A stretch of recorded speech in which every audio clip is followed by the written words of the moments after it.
علی بھائی اگلا سوال ہے، مجھے پیشاب کے قطروں کی بیماری ہے، جب کبھی بھی پیشاب کے بعد وضو کر کے نماز پڑھتا ہوں تو تھوڑا بہت قطرہ نکل ہی آتا ہے، پھر دوبارہ سے کپڑے پاک کر کے نیا وضو کر کے نماز پڑھنی پڑتی ہے۔ پلیز میری اس مشکل کا کوئی حل بتائیں۔ مجھ جیسے کئی نوجوانوں کے ساتھ یہ مسئلہ ہے، لیکن وہ سوال پوچھنے سے شرم محسوس کرتے ہیں۔ آپ کا جواب ان تمام نوجوانوں کے لیے بھی مفید ثابت ہوگا۔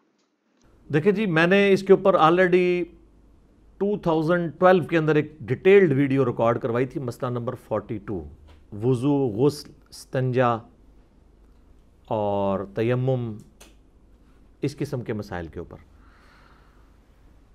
اس میں نے اس کو ڈسکس کیا تھا، الگ سے کلپ بھی ہے، میں آج بھی تھوڑا اس کو بریف کر دیتا ہوں۔ ظاہر ہے اب میری ویڈیوز جو ہے وہ ہر طبقے کے لوگ سنتے ہیں، اس میں میل بھی ہیں، فیمیل بھی ہیں، جوان بھی ہیں، شادی شدہ بھی ہیں، غیر شادی شدہ بھی ہیں۔ کوشش کروں گا کہ کنٹرول الفاظ میں ایک میسیج کنوے بھی ہو جائے۔ سب سے پہلے تو یہ سمجھ لیں کہ جس طریقے سے وضو اور غسل ایک ایکٹیویٹی ہے، اس طرح استنجا کرنا بھی ایک ایکٹیویٹی ہے، اس کو سیکھنا پڑے گا۔ بغیر سیکھے آپ کو یہ طریقہ نہیں آئے گا، ہر چیز کو سیکھنا پڑتا ہے، آٹومیٹکلی تو چیزیں نہیں آتی ہیں۔ یہاں تو ہماری عوام کا یہ حال ہے کہ لوگ ہر وضو سے پہلے استنجا کر رہے ہوتے ہیں۔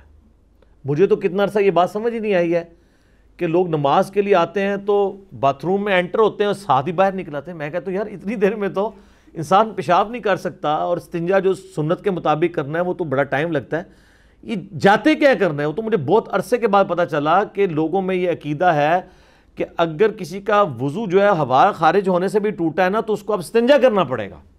اب یہ پتہ نہیں کہاں سے بات گھڑی ہے انہوں نے، حالانکہ استنجے کا تعلق تو پیشاب کرنے کے ساتھ ہے، اس چیز کے ساتھ تو ہے ہی نہیں ہے، تو فزیکلی تو کوئی نجاست اس طریقے سے سامنے نہیں آتی اس میں۔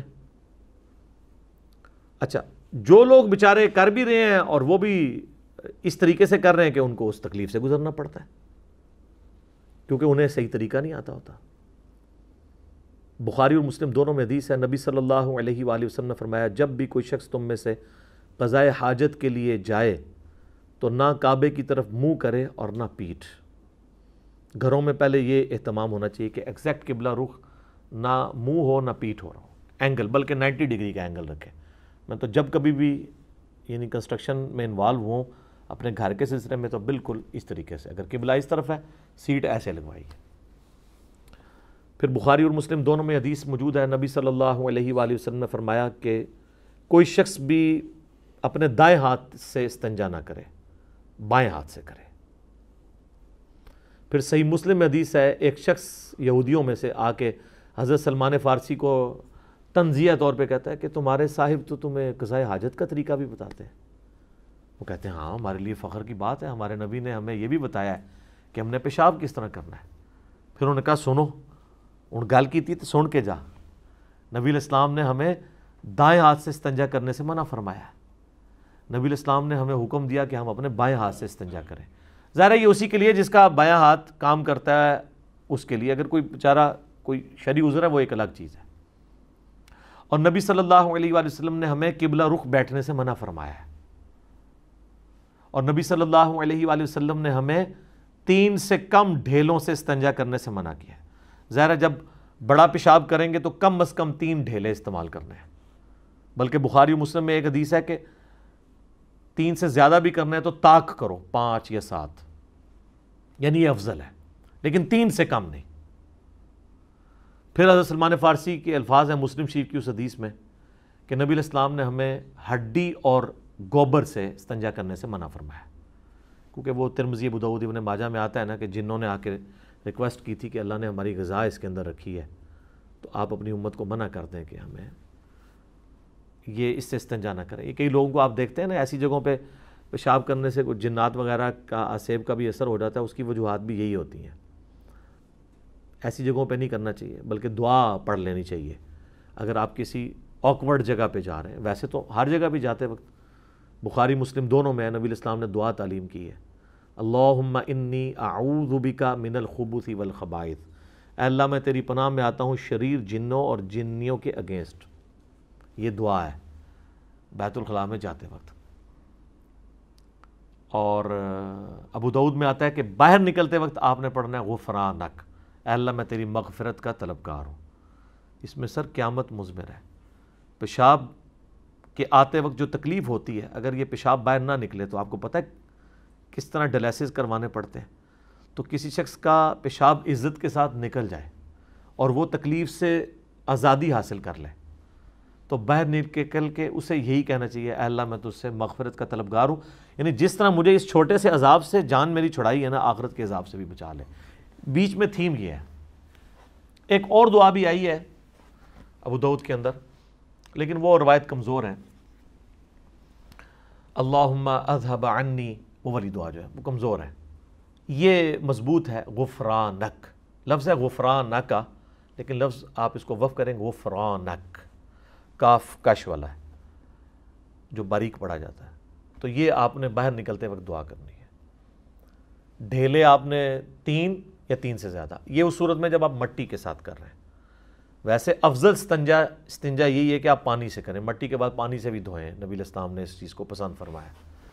لیکن ظاہر ہے جہاں پہ پانی تردد تھا وہاں پہ تو مٹی نعمت تھی نا، اور مٹی تو سورۃ المائدہ میں، سورہ نساء میں اللہ تعالیٰ نے خود طہارت کا ذریعہ اسے بنا دیا. اچھا مٹی سے جب آپ استنجا کر لیں گے تو اسے پانی سے دھونے کی ضرورت نہیں رہے گی، مٹی خود پاک کرنے والی چیز ہے. لیکن مٹی والا قیاس آپ ٹیشو پیپر پہ تو اس درجے میں نہیں کر سکتے، کیونکہ ٹیشو پیپر پاک کرنے والی چیز نہیں ہے. اگرچہ ضرور ہے کہ یہ اتنے حصے سے وہ ریموو کر دے گی. اس کا ایک اور آپٹیمل سلوشن میں آپ کو بتا دیتا ہوں جو باہر کے ملکوں میں لوگ کر لیتے ہیں، جو سمجھدار لوگ ہیں. وہاں پہ تو آپ کو اندر نہ لوٹا نہ پانی، تو لوگ پتہ کیا کرتے ہیں، لوگ 8-10 ٹیشو پیپر جو ہے نا گیلے کر کے وہ اندر لے جاتے ہیں، وہ پانی چوس لیتے ہیں. 8-10 کیا 3-4 بھی بہت ہیں صفائی کرنے کے لیے. پہلے خشک ٹیشو پیپر جو اندر ہے اس سے صفائی کی، اس کے بعد گیلا ایک ٹیشو پیپر استعمال کیا، پھر دوسرا کیا، پھر تیسرا کیا، بالکل صفائی ہوگی. یہ میں آپ کو ایک نسخہ بتا رہا ہوں.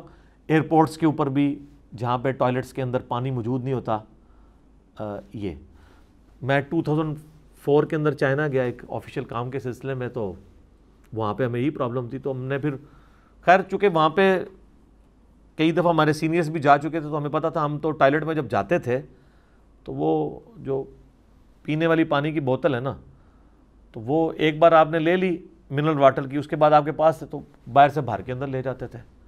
لیکن بعض اوقات تو یہ بھی نہیں ہوتا نا، اب ایئرپورٹ پہ کیٹاسٹرافک کنڈیشن، آپ کا بوتل بھی نہیں ہے، پھر کیا کریں گے؟ تو ٹیشو پیپر تھوک کے حساب سے لگے ہوتے ہیں ٹوائلٹ کے اندر، باہر بھی ہوتے ہیں پوچھنے کے لیے. اب تو یہ کرونا کی جہاں پہ نیگیٹو چیزیں، یہ پازیٹیو چیز آئی ہے کہ اب تو پانی سے ہاتھ دھونے شروع کر دیے انہوں نے بھی، جو صرف ٹیشو پیپر سے ہی صفائی کرتے تھے. ہاں یہ بھی فائدہ ہوا ہے نا. تو ہر شر میں سے خیر نکلتا ہے. تو آپ ٹیشو پیپر گیلے استعمال کریں تو آسانی کے ساتھ استنجا کر سکتے ہیں. بڑا استنجا بھی کر سکتے ہیں، چھوٹا استنجا بھی کر سکتے ہیں. تو یہ یعنی ہر چیز کے آداب ہیں، نبی علیہ السلام نے اس کو تعلیم فرمایا ہے اور بڑے طریقے سے چیزوں کو امت تک پہنچایا گیا ہے تاکہ وہ ان چیزوں کو صحیح طریقے سے فالو کریں. اب رہ گیا یہ پیشاب کے قطروں والا مسئلہ، تو وہ اس لیے ہوتا ہے کہ چونکہ یہ لوگ پیشاب کرنے کے بعد استنجا کرنے کا ان کو طریقہ نہیں آتا. جو چیز نیچرل آپ کے باڈی کا حصہ ہے اس کو یہ بیماری سمجھے ہوتے ہیں. بیماری کو میں مانتا ہوں، میں یہ نہیں کہتا ہوں کہ بیماری نہیں ہوتی، وہ کئی لاکھوں لوگوں میں کسی ایک بندے کو ہوتی ہے. یہاں تو آپ جس نوجوان سے پوچھیں وہ کہہ رہے ہیں مجھے بیماری ہے. جوان کیا بوڑھا کیا، مجھ سے لوگ ڈسکس کرتے ہیں کہ جی وہ جناب جی وہ استنجا کر کے وضو کر کے جیسے ہی پہلی رکعت نیت کی ہے تو لگا جیسے قطرہ نکل گیا. وہ کہتے ہیں جی کیا کریں؟ میں نے کہا جی کیا کریں، جا کے وضو دوبارہ کریں، کپڑے پاک کریں، اور کیا کریں. وہ سمجھتے ہیں کہ جی ہمیں کوئی ریلیکسیشن مل جائے گی، جی ہمیں معاف ہے. اس طرح تو معاف نہیں ہوگا. پہلے آپ کو شرعی طور پہ مریض ثابت ہونا ہوگا. اس کے ثابت ہونے کے لیے یہ ہوگا کہ اسی سے اگر آپ یہ کاؤنٹر کوشچن کر لیں، یہ جس طرح کرونا کا چیک کرتے ہیں نا وہ، کہ خشک کھانسی تو نہیں آ رہی، سانس تو نہیں رک رہا، آپ کو بیماری قطروں کی ٹیسٹ بتا دیں، ان سے پوچھیں. یہ قطرے آپ کو اس وقت آتے ہیں جب آپ نے پیشاب نہ کیا ہوا ہو. یعنی ایک بندہ صبح اٹھا ہے اس کو قطرے آنے شروع ہو جائیں، وہ کہے گا نہیں جب پیشاب کر کے فارغ ہو تو پھر قطرے آتے ہیں، تو اٹ مینس کہ آپ کو استنجے کا طریقہ نہیں آتا. ورنہ اگر یہ قطروں کی بیماری ہو نا، جن لوگوں کو استغفر اللہ یہ ہوتی ہے، ان کا مثانہ کمزور ہوتا ہے، وہ عام حالت میں بھی ان کے قطرے نکلتے رہتے ہیں، وہ لاکھوں میں کوئی ایک ہوتا ہے. ان کو آپ پوچھیں تو یہ آپ کو کہیں گے 1-2 بار قطرہ آتا ہے پھر سکون ہو جاتا ہے. سکون اس لیے ہوتا ہے کہ وہ نیچرل آنا ہوتا ہے، وہ آپ کو نکالنا ہوگا. اس کو میں نے ایک مثال سے سمجھایا سائنٹیفکلی، آپ اگر اس کو سمجھ لیں، آپ کسی نل کے ساتھ کوئی ایک ربڑ کا لمبا پائپ جوڑ دیں، پیچھے سے نل کھول دیں، اس پائپ میں سے پانی نکلے گا، تھوڑی دیر بعد آپ نل کو بند کر دیں، تھوڑی دیر تو پانی نکلے گا، پھر پانی رک جائے گا کیونکہ پیچھے سے نل بند ہو گیا۔ لیکن وہ جو ربڑ کا پائپ ہے، اس کی جو اندر والی دیوار ہے، ان دیواروں کے ساتھ جو پانی چپکا ہوا ہے وہ تو نہیں نکلا۔ اس کا ثبوت یہ، وہ جیسے ہی آپ یوں اس کو اٹھائیں گے پائپ کو، پھر آپ دیکھیں کتنا پانی اس میں سے نکل آئے گا۔ وہ پانی کہاں سے آیا ہے؟ وہ ٹوٹی میں سے تو نہیں آیا، وہ اس کی دیواروں کے ساتھ تھا۔ اس طریقے سے پیشاب کی بھی ایک نالی ہے، پیشاب اگر مثانے سے لاک ہو جائے، جس طرح پیشاب آنے کے بعد نیچرلی لاک ہو جاتا ہے، تو پیشاب کی نالی کے دیواروں کے ساتھ تو پیشاب لگا ہوا ہوتا ہے، وہ تھوڑا سا ہوتا ہے، اس کو نکلنے کے لیے تھوڑا ٹائم چاہیے ہوتا ہے، اس کے لیے آپ کو تھوڑی دیر چہل قدمی کرنی ہوگی۔ آپ ذرا کے پی میں چلے جائیں، پٹھان لوگ جسے ہم پنجابی میں وٹوانی کہتے ہیں، عربی میں سے الاستبراء کہتے ہیں۔ ابن ماجہ میں ایک روایت بھی ہے لیکن کمزور ہے، لیکن امام ابن ماجہ نے اس کے اوپر باب باندھا ہے کہ کم از کم 3 دفعہ شرمگاہ کو جھاڑنا ہے، ٹھیک ہے، یہ روایت لے کے ہیں، روایت کمزور ہے لیکن اوپر امام ابن ماجہ کا باب باندھنا اس حدیث کے اوپر اس کو ایز اے ٹرم تو ثابت کرتا ہے نا، تو عملی تواتر بھی اس کے اوپر موجود ہے۔ آپ ہمارے یہ پٹھان بھائیوں کو دیکھیں، اکثر تبلیغی جماعت میں یہ پیشاب کرنے کے بعد کیا کرتے ہیں، ایک مٹی کا ڈھیلا اٹھاتے ہیں اور تھوڑی دیر چہل قدمی کرتے ہیں اور اس قطرے کا آنے کا انتظار کرتے ہیں، جو انڈر گریوٹی آنا ہی آنا ہے، کیونکہ تھوڑی دیر بعد وہ جمع ہوگا اندر، کرتے کرتے کرتے نکلے گا، ایک دم تو نہیں آئے گا کیونکہ پلین سروس تو نہیں ہے گلاس کی طرح کی، ظاہر ہے وہ گوشت ہے۔ پھر وہ کیا کریں گے، وہ اس کو پوچھیں گے، پھر آپ دیکھیں گے، پھر وہ دوبارہ استنجا کریں گے، اسی پوچھنے پہ اکتفا کر دیں گے، ان کو قطرہ نہیں، ان سے ذرا پوچھیں ادھر کوئی نہیں ہے بیماری قطروں کی، پٹھانوں کو یہ بیماری کیوں نہیں لگی ہوئی ہے؟ اس لیے کہ ان کو یہ پتہ ہے، ان کے کلچر میں یہ ان کو سکھائی جاتی ہے چیز، پنجاب کے کلچر میں یہ ہے نہیں ہے۔ یہ لوگ جناب پیشاب روکے ہوئے جناب اینڈ ٹائم پہ پہنچتے ہیں، جا کے استنجا تیزی سے کیا، اس کے بعد نماز پڑھ کے جیسے ہی نماز نیت کرتے ہیں تو کہتے ہیں نہیں لگتا ہے قطرہ آ گیا، اور لگتا نہیں ہو آ رہا ہوں جے، اور نماز کوئی نہیں جی ہوندی، اور کپڑے بھی ناپاک ہو جائیں گے، کپڑے بھی دھونے پڑیں گے۔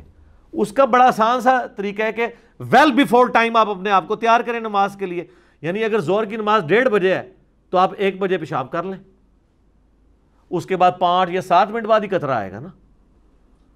جب وہ دوبارہ قطرہ آئے انڈر گریوٹی، تھوڑی دیر چہل قدمی کریں، وہ خود بخود آئے گا۔ جب وہ قطرہ آئے تو آپ دوبارہ سے استنجا کریں، لیکن دوبارہ استنجا کرتے وقت آپ نے پیشاب دوبارہ نہیں کرنا، ورنہ پھر آپ T0 پہ آ جائیں گے، 0 پہ، کیونکہ پھر وہ دوبارہ پروسیس شروع ہو جائے گا۔ یہ ذہن میں رکھیے گا، بعض کا سردیوں میں ایسے ہو جاتا ہے، بار بار پیشاب آتا ہے، پھر آپ نے اس چیز کو دیکھنا ہے، تو وہ پھر آپ ٹھنڈے پانی سے استنجا نہ کریں، گرم سے کر لیں سردیوں کے اندر۔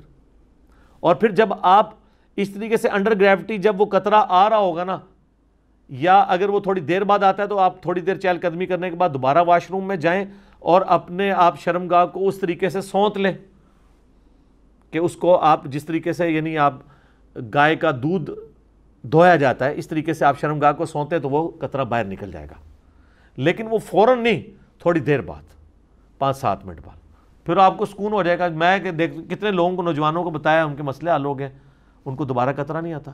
یہ جو کہتے ہیں نا کمزوری ہے، دوائی شوائی، یہ وہ، یہ اس کی ضرورت ہی نہیں سر، یہ تو اللہ نہ کرے کوئی بیماری ہے تو لاکھوں میں کسی ایک بندے کو ہوتی ہے۔ اگر کسی کو وہ بیماری ہو جائے پھر اس کے لیے یہ ہے کہ وہ ایک نماز کے لیے ایک وضو کرے گا، نیچے انڈر ویئر پہنے، انڈر ویئر میں بھی اندر جو ہے وہ رکھے ٹیشو پیپر، کیونکہ قطرہ آئے گا تو ظاہر ہے وہ ناپاک ہوگا، تو اس قطرہ آنے سے باقیوں کا اگر آیا تو وضو ٹوٹے گا، اس کا وضو اس نماز کے لیے نہیں ٹوٹے گا، ایک وقت میں ایک نماز پڑھ لے، اس کے بعد وہ باہر نکل کے اس ٹیشو پیپر کو ریموو کر دے۔ جن کو مسلسل یہ مسئلہ رہتا ہے ٹیشو پیپر چینج کرتے رہیں، وہ اس طریقے سے چلاتے رہیں۔ لیکن یہ آپ جس طریقے سے میں آپ کو بتا رہا ہوں استنجا کریں گے تو یہ ایشو آپ کا ختم ہو جائے گا کچھ عرصے میں، چونکہ لوگوں کو یہ چیز پتہ نہیں ہے۔ اس طریقے سے بعض لوگوں کو ہوا خارج ہونے والا ایشو ہوتا ہے، وہ کہتے ہیں نہیں ہمارے تو بھئی کھانا پینا آپ اپنا کم کریں، بعضی چیزوں سے پرہیز کریں، چیزوں کو آپ میڈیکلی لے کے چلیں تو ایشو ایڈریس ہوں گے۔ اس کے باوجود اگر ایشو ایڈریس نہیں ہوتا پھر ایک نماز کے لیے آپ ایک وضو کریں گے، اگلی نماز کے لیے آپ کو نیا وضو کرنا ہوگا۔ اچھا، ایک بعض لوگوں نے وہ ابو داؤد میں وہ ایک حدیث ہے نا، اس کا ایک رزلٹ غلط نکال لیتے ہیں، بلکہ بخاری مسلم میں بھی ہے کہ جب تک تم آواز نہ سنو یا بدبو نہ سنو، سونگ لو، تو اس وقت تک وضو نہیں ٹوٹے گا۔ یہ اس بندے کے لیے جس کو وہم ہوتا ہے کہ اس کے پیٹ کے اندر گڑبڑ ہوتی ہے، کیونکہ ابو داؤد میں اس کی ایکسپلینیشن موجود ہے کہ اگر کسی کو بیماری ہے کوئی ایسی، اس کے لیے ہے کہ پیٹ کے اندر اس کو لگ رہا ہے جیسے آواز آ رہی ہے لیکن فزیکلی نہیں ہے، تو اس کو یہ انشور کرنا ہوگا کہ جب تک آواز یا سمیل نہ آئے۔ لیکن جب آپ کو فیل ہو گیا کہ ہوا خارج ہو گئی ہے تو اب آپ نے باقی چیزوں کا انتظار نہیں کرنا، وضو ٹوٹ گیا، آپ کو فیل ہوا قطرہ نکل گیا تو وضو ٹوٹ گیا، آپ کو تو خود پتہ ہے۔ اچھا وہ حدیث بھی ٹھیک ہے جو ابو داؤد کے اندر ہے، ابن ماجہ کے اندر ہے، کہ نبی علیہ السلام وضو کرنے کے بعد اپنی رومالی کو، اس کو رومالی کہتے ہیں، سامنے والا جو حصہ ہے شلوار والا یا تہمت کا، اس پہ پانی چھڑکا کرتے تھے، وہ شک کو زائل کرنے کے لیے۔ لیکن اگر ایک شخص کو فیل ہو گیا کہ میرا قطرہ نکل گیا ہے، اور اب وہ خام خواہ اپنے آپ کو تسلی دے کہ جی یہ جو مجھے گیلا پن کا احساس ہے وہ رومالی کے گیلے ہونے کی وجہ سے ہے، تو یہ غلط ہے۔ یہ تو آخری درجے میں شک ختم کیا گیا کہ ونس آپ یہ کر دیں، پھر اب آپ جو ہے نا وہ، اگر آپ کو گیلا پن محسوس ہو تو آپ کو یہ ذہن میں آئے گا کہ میں نے کپڑوں پہ جو پانی چھڑکا تھا یہ اس کی وجہ سے گیلا پن محسوس ہو رہا ہے، اور ایکچولی نہیں ہے۔ لیکن یہ اس کے لیے آپ کو number of time exercise perform کرنی پڑے گی کہ آپ یہ چیز انشور کریں گے کہ ایسا نہیں ہے، ورنہ خالی شک کے اوپر تو مطلب بینیفٹ نہیں آپ کو دیا جا سکتا، آپ نے اپنے آپ کو خود سے چیک کرنا ہے۔ تو یہ قطروں والا مسئلہ لوگوں کے ساتھ رہتا ہے، اس لیے میں نے اس کو ذرا تھوڑا کھول کے بیان کر دیا، استنجے کا طریقہ سیکھیں۔ اور یہ سارے طریقے ہمارے پرانے بزرگوں نے اپنی کتابوں میں لکھے ہوئے ہیں، ایون شیخ عبد القادر جیلانی کی اگر آپ کتاب غنیت الطالبین کھول کے دیکھیں، جس میں نماز والا طریقہ جو ہے وہ بخاری مسلم کے مطابق لکھا ہے، رفع الیدین والا 11ویں والے پیر کا، ان کا بھی استنجے والا طریقہ دیکھیں تو باقاعدہ انہوں نے یہ سارے جملے استعمال کیے ہیں کہ اس طریقے سے شرمگاہ کو سونتا جائے، اور یہ ساری ڈیٹیلز انہوں نے لکھی ہوئی ہیں باقاعدہ۔ تو یہ عملی، اور اس کو ایگزیکٹ ان الفاظ کے ساتھ احادیث میں ہونا بھی ضروری نہیں ہے، یہ کلچرل چیز ہے۔ حدیث تو آپ کو گائیڈ لائنز بتائے گی کہ قطروں سے بچنا ہے، ٹھیک ہے جی، پیشاب کے لیے یہ ریکوائرمنٹس ہے کہ آپ نے، اب وہ جو حدیث ہے حضرت سلمان فارسی والی، اس میں تو یہ الفاظ ہی نہیں ہے کہ آپ نے اپنے کپڑوں کو چیٹوں سے بھی بچانا ہے، تو یہ انڈرسٹوڈ ہے، وہ باقی حدیثوں میں موجود ہے۔ بخاری مسلم میں حدیث ہے نا کہ نبی علیہ السلام گزر رہے تھے، آپ فرمائیں 2 قبر والوں کو عذاب ہو رہا ہے، ایک جو ہے وہ پیشاب کے چھینٹوں سے نہیں بچتا تھا اور دوسرا چگلی کھایا کرتا تھا، پھر آپ نے ایک ٹہنی توڑ کے اس کے 2 حصے کر کے اس میں ڈال دیے، فرمایا کہ میں اللہ سے امید کرتا ہوں جب تک یہ ہری رہیں گی ان کے عذاب میں تخفیف ہوگی، نبی علیہ السلام کے مبارک ہاتھوں کی برکت سے۔ تو وہ پیشاب کے چھینٹوں سے بھی بچنا ہے آپ نے، اور اصل مقصد پیشاب کے چھینٹوں سے بچنا ہے۔ یہ جو کہتے ہیں کھڑے ہو کے پیشاب کرنا، بیٹھ کے پیشاب کرنا، یہ ٹھیک ہے کہ عمومی سنت نبی علیہ السلام کی بیٹھ کے ہے، اس پہ میرا کلپ ریکارڈڈ ہے، لیکن اگر کہیں پہ مرد کو کھڑے ہو کے پیشاب کرنا پڑتا ہے تو وہ بخاری میں حدیث ہے کہ نبی علیہ السلام نے کیا ہے۔ امام ترمذی نے باقاعدہ پہلے بیٹھ کے پیشاب کرنے والی حدیث لی ہے، اس کے بعد انہوں نے چیپٹر بنایا کہ اس میں رخصت کا بیان، کہ آپ کو اجازت ہے کہ مرد کھڑے ہو کے پیشاب کر سکتا ہے۔ یہ تو کتنی مرد کے لیے کتنی سہولت ہے۔ آج کل آپ ملٹی نیشنل ہوٹلوں میں، آپ ایئرپورٹس کے اوپر دیکھیں، مردوں کے کھڑے ہونے کی پیشاب کی جگہ بنی ہوتی ہے، آپ بڑے احتیاط سے پیشاب کریں، آپ کو چھینٹے بھی نہیں پڑتے، اور اگر آپ کو چھینٹے پڑ رہے ہیں تو بیٹھ کے پیشاب بھی کرنا منع ہوگا۔ اگر آپ ایسی پتھریلی زمین پہ کر رہے ہیں کہ آپ کے اوپر پڑ رہے ہیں تو اس سے بہتر ہے آپ کسی اونچی جگہ پہ کھڑے ہو کے پیشاب کر لیں مرد کے لیے۔ اس لیے نبی علیہ السلام نے لاٹھی بھی ساتھ رکھی ہوتی تھی، آپ پہلے زمین کو نرم کرتے تھے۔ اب تو سر پیشاب کرنا ہی بڑا آسان ہو گیا، یہ اٹیچ باتھ اتنی بڑی نعمت ہے کہ آپ سوچ نہیں سکتے۔ اس زمانے میں بھی اٹیچ باتھ کیا، گھر میں ایک باتھ روم ہی ہوتا تھا، اور وہ بھی چھوٹے پیشاب کے لیے۔ بڑے پیشاب کے لیے تو عموماً زمین میں جانا پڑتا تھا باہر، اگر چھتوں میں بھی تھا تو اس کی صفائی کا اہتمام ہم نے تو خود یعنی اپنے بچپن میں دیکھا ہے کہ وہ اس طریقے سے وہ صفائی کرنے والی عورت آتی تھی، اور کس طریقے سے وہ، اب میں سوچتا ہوں کہ یار کتنا محنت کا کام تھا وہ عورت کرتی تھی۔ یہ سیوریج سسٹم تو نہیں تھا اس زمانے کے اندر، یہ تو ہم نے اپنے بچپن میں یہ چیزیں دیکھی ہوئی ہیں۔ گاؤں ایریا میں تو ابھی بھی آپ چلے جائیں، وہاں پہ خطرہ بھی، آپ رات کے وقت اگر آپ کو باہر جانا پڑ جائے تو یہ بھی خطرہ ہوگا کوئی بچھو نہ لڑ جائے، کوئی سانپ نہ کاٹ جائے، کتنے ایشوز ہیں وہاں پہ۔ یقین کریں پیشاب کرنا بھی ایک ایکٹیویٹی ہوتا ہے۔ یہاں پہ ایک بات یاد رکھیے گا، صحیح مسلم میں حدیث ہے کہ جب 2 خبیث چیزیں آئی ہوئی ہوں نا تو نماز قبول نہیں ہوتی، ایک پیشاب اور ایک پخانہ، گندگی والی چیز ہے نا۔ پیشاب اور پخانے کو آپ روک کے نماز نہیں پڑھ سکتے، لیکن اس صورت میں جب اس کی شدت زیادہ ہو کہ نماز میں آپ کا دھیان لگا رہے اس کی طرف، تھوڑا بہت کسی کو پیشاب آیا ہے جس کو وہ روکنے میں اس کو کوئی تردد نہیں, کوئی تکلیف نہیں, کوئی توجہ نہیں بٹے گی, الٹا وہ یہ سوچ رہا ہے کہ اگر میں نے پیشاب کیا تو میں تو اب نماز پھر پونے گھنٹے بعد ہی پڑھوں گا, پھر مجھے قطرہ آئے گا, میں کیا کروں, یہ ایسے شخص کو اگر وقتی طور پہ ہلکا سا پیشاب روکے وہ نماز پڑھ لے گا, اس کی نماز درست ہے. لیکن شدت کے ساتھ آیا ہے تو پھر نہیں. وہ تو مسلم شریف میں حدیث ہے, عبداللہ بن عمر کے سامنے کھانا لا کے رکھا گیا, اقامت شروع, انہوں نے کہا نماز تو میں نہیں, بعد میں پڑھوں گا, پہلے کھانا کھاؤں گا. نبی اسلام نے ہمیں حکم دیا ہے کہ جب کھانا سامنے آ جائے تو پہلے کھانا کھانا ہے, نماز بعد میں پڑھنی. لیکن یہ بھی یاد رکھیں کہ یہ نہ ہو کہ آپ کا کھانا ہمیشہ اذانوں کے وقت ہی آ رہا ہو. دیکھیں نا, باقی کاموں کو بھی تو ہم نے مینیج کیا ہوتا ہے. مثلا میں نے اپنے کاموں کو میں نے اس اعتبار سے کیا کہ بھی میں نے مغرب سے پہلے کھانا کھانا ہے یا مغرب کے بعد کھانا ہے. یہ نہیں ہے کہ عشاء کی اذانیں شروع ہو رہی ہیں وہاں سے کھانا آ جائے, اور یہ بھی نہیں ہے کہ میں اگر تھوڑی دیر لیٹ بھی کر دوں گا تو مر جاؤں گا, یہ بھی نہیں. پرانے زمانے کے لوگوں پہ آپ نے قیاس نہیں کرنا. اگر عبداللہ بن عمر یہ بات کر رہے ہیں نا تو سر وہ بیچاروں نے صبح کے وقت کی روٹی کھائی ہوتی تھی, پورے دن کی مزدوری ہوتی تھی, ان کی تو حالت ہی کوئی نہیں ہوتی تھی. وہ کھانا کھائے بغیر تو ان کا پورا نماز میں بھی دھیان کھانے کی طرف رہے اگر وہ کھانا نہ کھائیں, اور کھانا بھی پھر تھوڑا سا کھانا ہوتا تھا انہوں نے. ان کے لیے واقعی ایشو ہے. جو پورا دن ہی چرتے رہتے ہیں ان کے لیے یہ مسئلے نہیں ہیں. وہ نماز سے پہلے بھی کھا رہے ہوتے ہیں, نماز کے بعد بھی کھا رہے ہوتے ہیں, سونے سے پہلے بھی کھاتے کھاتے سوتے ہیں, اور سو کے اٹھ کے بھی کھانا شروع کر دیتے ہیں. ادھر زیادہ تر لوگ یہی کر رہے ہیں نا, کھانے کے معاملے میں کوئی احتیاط نہیں ہے. ہاں آپ تھوڑا تھوڑا کھاتے رہیں, بے شک زیادہ دفعہ کھائیں ٹھیک ہے, اوور ایٹنگ نہیں کرنی چاہیے. اور یہ جو لوگ بڑا لوگوں کو شوق ہوتا ہے وہ جناب صبح اٹھ کے نا ناشتہ کرنے سے پہلے برش کر رہے ہوتے ہیں. کوئی فائدہ نہیں اس برش کرنے کا. جو کام آپ کے ساتھ کھانے نے ڈالنا تھا آپ کے دانتوں کے ساتھ وہ ڈال لیا. رات کو سونے سے پہلے برش کرنا ہے آپ نے, تاکہ ذرات دانتوں میں نہ رہیں, رات کو ان کو کام کرنے کا موقع نہ ملے کہ وہ کیڑا لگائیں.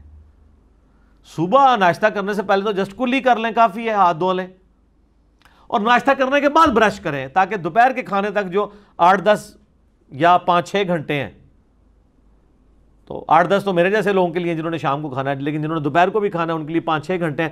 ان 5-6 گھنٹوں میں دانتوں کو کیڑا لگنے کا موقع نہ اس کھانے کو ملے. تو کھانا کھانے کے بعد دانت دھونے چاہیے, تب فائدہ مند ہے. پہلے آپ دھوئیں گے اور بعد میں وہ لگا رہے تو کوئی فائدہ ہے؟ ہاں, جس نے وہ پہلے بھی نہیں دھوئے ہوئے بعد میں بھی نہیں دھوئے ہوئے تو پھر تو ظاہر ایک دفعہ دھو لے, بہتر ہے, لیکن کھانا کھانے کے بعد دھونے چاہیے. تو یہ کئی ساری چیزیں تھیں, میں نے ساتھ ساتھ بیان کر دی. امید ہے کہ یہ ہماری جب ویڈیو اپلوڈ ہوگی تو کئی نوجوانوں کا یہ مسئلہ حل ہوگا جو بیچارے اس طرح کے وہم میں پڑے رہتے ہیں.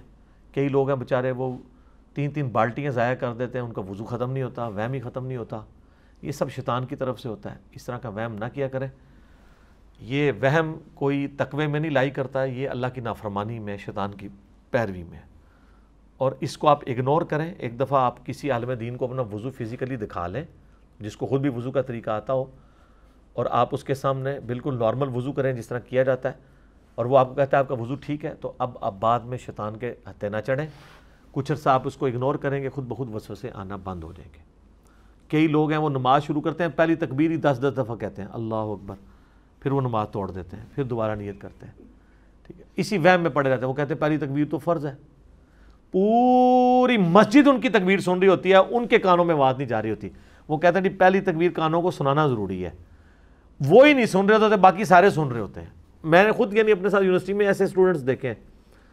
تو اس طرح کا وہم نہیں کرنا چاہیے. شیطان بعض اوقات نیکی کی آڑ میں آپ کو دین سے متنفر کروانے کے لیے اس طرح کی حرکتیں کروا دیتا ہے. اس طریقے سے بعض لوگ پاکی پلیدی کا دھیان کرنے کے چکر میں اتنا پانی ضائع کر دیتے ہیں, اور پھر جناب وہ 10 دفعہ کلمہ پڑھ کے نا وہ ہاتھ دھو رہے ہوتے ہیں. پھر کلمہ پڑھنے سے نہیں ہاتھ پاک ہونے ہیں, کلمہ تو دل کو پاک کرنے کے لیے پڑھا جاتا ہے, ایک روحانی مسئلہ ہے. ہاتھ پاک ہونے ہیں پانی کے ساتھ. ٹھیک ہے, چاہے آپ کلمہ پڑھیں یا نہ پڑھیں, اس کے ساتھ تو اس کا کوئی تعلق ہی نہیں ہے. کپڑے بھی دھوتے ہیں تو وہ کتنی دفعہ اس کے اوپر کلمہ پڑھتے ہیں, اور پھر وہ پتہ نہیں کیا کچھ, کئی عورتیں جو وہم کا شکار ہوتی ہیں, اس طریقے سے پانی ضائع کرتی رہتی ہیں.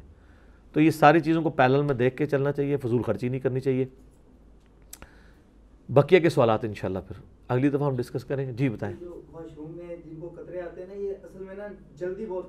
جی جلدی کرتے ہیں جی, وہی تو میں نے بتایا نا, جلدی والا کام ہی نہیں ہے. میں نے یہی تو بتایا کہ جی آپ نے آدھا گھنٹہ پہلے کم از کم تیاری شروع کرنی ہے, پھر آپ اپنے آپ کو تیار کر پائیں گے. تو جلدی کریں گے تو پھر یہی کچھ ہوگا. جلدی اسی لیے کر رہے ہوتے ہیں کہ اینڈ ٹائم پہ وہ جا رہے ہوتے ہیں. ٹھیک ہو گیا جی. اللہ تعالیٰ سے دعا جو حق بات میں نے کہی اللہ تعالیٰ ہمارے دلوں میں راسخ فرمائے. اگر جس بات میں میرے منہ سے غلط بات نکل گئی تو اللہ تعالیٰ ہمارے دلوں سے معاف کر دے, ہمیں معاف بھی کر دے, ہمیں کتاب و سنت کی تعلیمات پر عمل کر کے دوسرے بھائیوں تک پہنچانے کی توفیق عطا فرمائے. سبحانک اللہم و بحمدک اشہد ان لا الہ الا انت استغفرک و اتوب الیک وما علینا الا البلاغ المبین. جزاکم اللہ خیرا.